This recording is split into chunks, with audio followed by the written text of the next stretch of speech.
Alright y'all, welcome back to the channel and to some more buckshot testing. And today, we've got a shell that we haven't tested in a good long while on the channel, but it's been a massive disappointment so far. And to be honest with you, these shells have quite literally sucked. They have been horrible every time we tested them, but there's been a couple of you guys that ask every time I do a buckshot test to try this particular brand. So I do want to get a few different shells from them to test out, but so far, these have not been it. But who knows? This might be the magical combination that makes them work if we get lucky enough. But as for those shells we've got today, I brought out some of these, some S&B or Sellier Bellot shells. They are a 12 gauge, 2 3/4 inch, 15 pellet load of double-aught, and there is no box claimed velocity on here, but that's one of the issues I have with these shells is they have been just absolutely anemic to say the least. If you're looking for a subsonic load, that's what we've seen so far out of these anyway. Now, even then, I don't necessarily believe the double-aught size is actually a true double-aught pellet. 15 pellets worth in a 2 3/4 inch shell like this, and judging by what they look like through the little clear cap on them, I don't think it's true to size. I think they're a little smaller of a pellet, and these aren't plated, they aren't buffered, they don't have a wad or anything like that. So this is about as bottom of the barrel as you can get for a lot of buckshot loads, and they pattern like it too typically, but we'll see what they can get through today's combination. And as for that setup, I brought out the Remington 870 Special Purpose. It's got a 24-inch barrel on it, and for the choke, we've got the Trulock Boar Blaster in here. It's a 700 constriction, so 0.700. Very typical, roughly modified choke-ish constriction, but it has shown us a number of very nice results with double-aught loads in our previous testing. So who knows, maybe this is the magical combination for them. I have my doubts, but we'll see what happens. But as for today's test, everything is set up the same as usual. I've got the big sheet of paper at 40 yards, as well as the chronograph so we can get our velocity, and the templates that we can lay up over our target if it gives us a usable pattern at all. So let's get you guys a view of that target and see if this Boar Blaster might be able to help out these old S&B 15 pellet double-aught shells. I can probably guess what we're going to see, but I could be rather surprised. So let's take our shot and see what happens.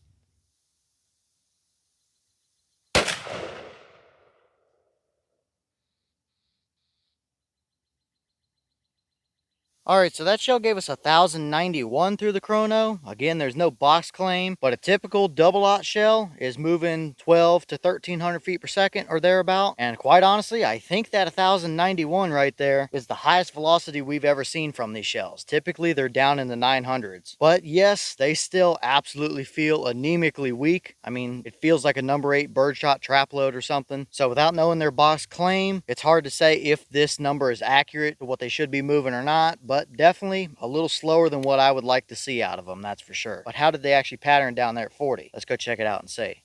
Alright, well, now we're down here at our 40-yard paper, and to be honest with you, this is about what I expected to see. The white dot was my point of aim. The paper's 36 inches wide by about 44 inches tall or so, and we had 11 out of the 15 pellets that actually hit the paper here. So we're missing 4 of them, probably off the left and the right, and who knows, maybe one down in the dirt somewhere there as well. Either way, only 11 of them on the whole paper at 40, and what we do see here is not a very even or consistent pattern at all. It's definitely not a tight pattern, that's for sure. We have pellets kind of just scattered all over the place. There's not even really any strings or clumps of shot or anything like that. So it's just kind of a little bit all over the place. And before somebody asked, that one little dimple in the center of your screen there was from a staple or something when this target got hit with that shot. So that's not a pellet hole. Either way, I did measure the 11 pellets we had here on the paper, and it gave us a 31-inch wide by 25-inch tall spread. So 31 wide, 25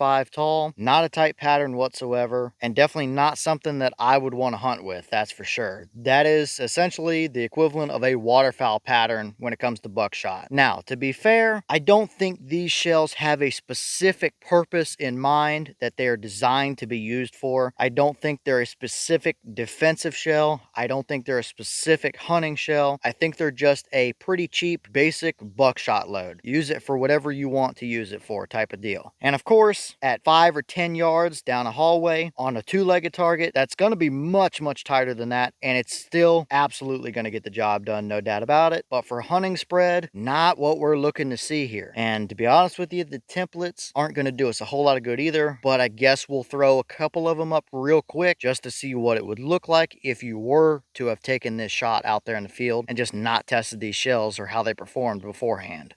So first up, here's our 10-inch circle, and I do think our pattern was just a touch low on the paper, so I did put that 10-inch circle right in the middle where our core should be, and you can see we barely might have kind of half of a pellet if we get even with it down here. It snuck into the bottom there, and it really wouldn't matter where we put that 10-inch circle, up, down, left, or right. You're going to have one, maybe two pellets in there at 40 yards. So for a core at 40, we don't have one. But hey, let's swap over and throw the deer template up just to see, hypothetically, what it would look like if you would have taken this shot out there on a hunt.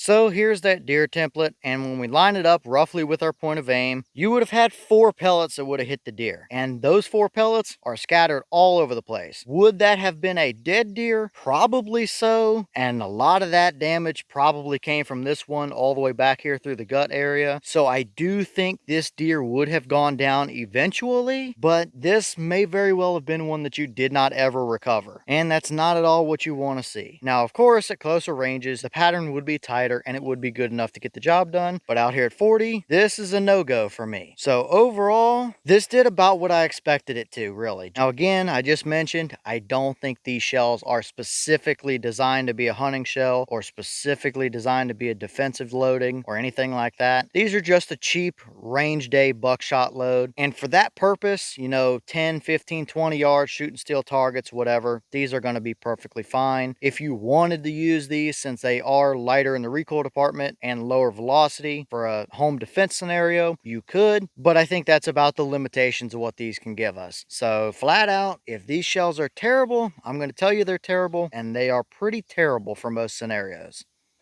Alright y'all, well, what did you think about that performance right there? I know for me, that's probably about what I expected to see, to be honest with you. Kind of just a random spread of pellets all over the paper, missing a bunch off the sides, no real condensed areas to it at all. That's probably what I expected to see out of these, considering our previous testing with them. So overall, not the hunting load that I'm looking for, that's for sure. But who knows, maybe we ought to run these through a much tighter choke. I've got that 665 Construction Carlson's Coyote choke. Even though these are a double-aught buck, quote unquote, I don't necessarily think they truly are. But what if we run them through a much tighter choke? Maybe we might be able to squeeze as much as we possibly can out of them at that point. Or would it even be worth it to see if we can get these any better? I don't know. Who knows? Let me know if that's something you want to see. But as always, leave your thoughts down below. Is that about what you expected out of these? Were you a little surprised one way or the other? Have you tested any of the S&B buckshot loads? And if so, what kind of results have you seen? Is that a pattern that you would ever use for anything? Whether it be hunting or range day or home defense or anything like that? And what other shell or choke combos do you want to see with either that Boar Blaster choke or these S&B shells? Let me know all that down below. But with that being said, I've got some more testing to get done for you guys, so I'm going to get back to it. As always, we have the channel Instagram as well as the mailbox where you can send stuff if you'd like. All of that information will be in the description if you're interested in it, but I'm going to get back to it, so I'll see y'all in the next one.